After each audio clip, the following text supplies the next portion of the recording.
Sir state politics, Telangana state politics చూసినట్టయితే BRS అంటే TRS అనాలా మరి బీఆర్ఎస్ అనాలా, ఎందుకంటే సిల్వర్ జూబ్లీ కాబట్టి జరుపుకోబోతుంది. ఏముండబోతుంది సార్, ప్రణాళికలు ఏముండబోతున్నాయి, అలాగే వీళ్ళు ఎలాంటి కంటెంట్ ని మనకు అందించబోతున్నారు? అంటే ఈ 25 years ఈవెంట్ దాని కంటెంట్ ఏంటని అంటే ముఖ్యమైనది కంటెంట్ ఒకటే, మేమే కంటెంట్. తెలంగాణ అంటే కేసీఆర్, బీఆర్ఎస్, మేమేదో తాత్కాలికంగా మా ఓట్లు మా మద్దతు తగ్గలేదు. పైగా రేవంత్ రెడ్డి ప్రభుత్వం సరిగ్గా లేదు కాబట్టి మా మీదే అందరూ సార్కేసి చూస్తున్నారు, మళ్ళీ సారు కారు సర్కారు ఈ పద్ధతిలో ఒక మాట చెప్పదలుచుకున్నారు. చాలా రోజులుగా BRS major events, mega events లేవు. కవిత అరెస్ట్ లాంటి పరిణామాలు కూడా కొన్ని జరిగాయి. పార్టీలోంచి 10 మంది కండువాలు మార్చుకున్నారు. ఇవన్నీ అయిన తర్వాత ఎంత లేదన్నా ఒక విధమైన నిశ్చయం, కొంత నిస్తబ్దత ఉంది. దీంట్లో అనేక కోర్టు కేసులు వీటిలో కూడా కొంత ఇబ్బందులు వచ్చాయి. ట్యాపింగ్, ఫోన్ ట్యాపింగ్ లాంటివి అనేకం వచ్చాయి కదా. కాబట్టి వీటన్నిటి మధ్యలో మేము అన్నింటిని మించి కేసీఆర్ సభకు రాకపోవటం, కేసీఆర్ ప్రతిపక్షంలో ఉంటే దడదడలాడుతారు, మాటలు మాత్రం కూడా అది ఇది అనుకున్నారు. తీరా ఆయన రాలేదు. వచ్చిన వాళ్ళ మీదేమో వాళ్ళు దాడి చేశారు. వీటన్నిటి మధ్యలో ఎంత లేదన్నా కానీ సందడి తగ్గింది బీఆర్ఎస్ శిబిరంలో.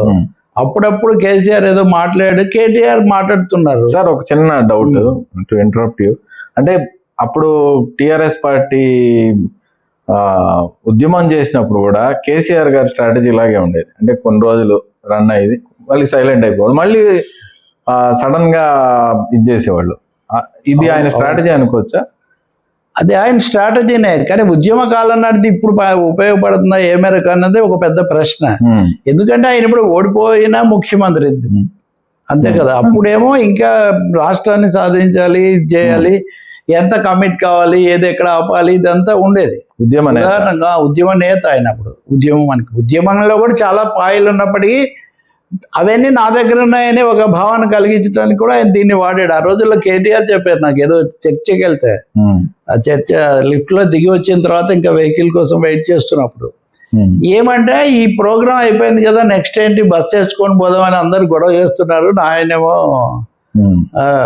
కేసీఆర్ గారు అలా కాదు, అంత హడావుడి ఉద్యమమా ఇది మజాకనా, కొంచెం సమయం తీసుకోవాలి, ప్లాన్ నేను వేస్తా కదా అని చెప్తున్నాడు.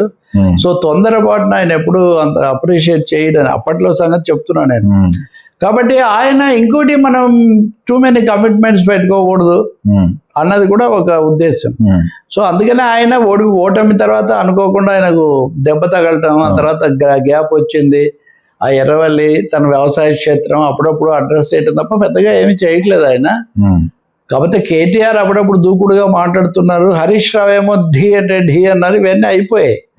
నిజానికి ఈ ఘటనలో హరీష్ రావు పెద్దగా కనిపించట్లేదు. అంటే ఫుట్బాల్ టీమ్ లో అయితే ఎవరి పాత్ర వాళ్ళకు ఉన్నట్టు, something like that, centre forward, goal keeper లాగా.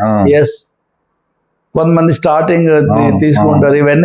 ఇవన్నీ ఉంటాయి రన్ ఆన్ చేసేవాళ్ళు. కాబట్టి ప్రస్తుతానికి హరీష్ కు మరి అది ఎందువల్ల తెలియదు. ఎందుకంటే హరీష్ కేటీఆర్ ఈక్వేషన్ కూడా ఒకటి ఎప్పుడు బీఆర్ఎస్ లో నడుస్తుంటుంది కదా. వీటన్నిటిని కాదని కేసీఆర్ తాజాగా చెప్తున్నట్టు ఈ మధ్య నేను మొన్న తిరగేస్తాను, మళ్ళీ ఏదో వ్యాస పరంపర రాస్తూ శూన్యంలో నుంచి నేను సునామీ సృష్టించాను, KCR is the past present and future of Telangana అన్న లెవెల్లో ఆయన ఆ ఇంటర్వ్యూలో చెప్పారు. ఇది పార్లమెంట్ ఎన్నికల ముందు. అంటే అక్కడ కూడా వాళ్ళు దెబ్బతిన్నారు. ఇప్పుడు ఆయన రేపు ఎల్కుర్తిలో జరిగే సభలో ఏం పిలిపిస్తారు, కార్యాచరణకు పిలిపిస్తారా, మళ్ళీ కొంత గ్యాప్ తీసుకుంటారా, బీజేపీ పట్ల ఎలా ఉంటుంది, బీజేపీ కాంగ్రెస్ రెండు ఒకటి అనే మాట చెప్తున్నారు. సో వాళ్ళ పార్టీని ఏకం చేసుకోవడం అతి ముఖ్యమైనది, చైతన్యం తెచ్చుకోవడం రెండోది, మూడోది ప్రత్యర్థుల మీద దాడి చేయటం, నాలుగోది కేసీఆర్ వ్యక్తిగత పాత్ర ప్రత్యక్షంగా క్రియాశీలంగా ఉండబోతుందా, లేదా తెర వెనకే ఉండి ఇంకా కొంతకాలం ఎన్నికల ప్రచారం వరకు ఇలాగే చేస్తారా, ఇవన్నీ మనకు రేపు సభతో స్పష్టమవుతాయి. కానీ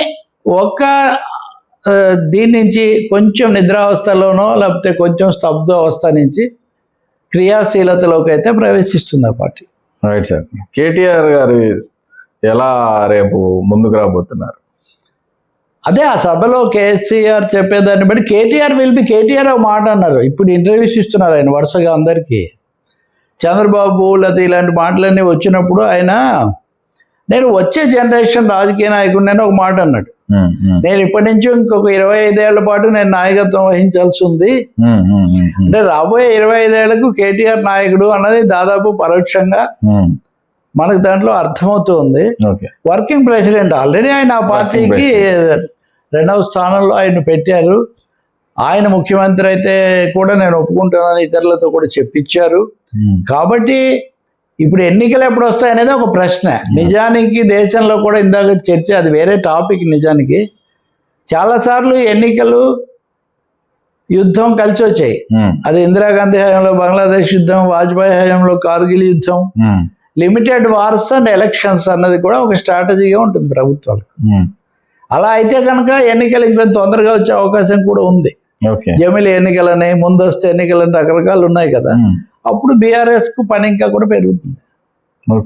ఇది జగన్మోహన్ రెడ్డి థియరీ కూడా ఆంధ్రప్రదేశ్లో. Right sir.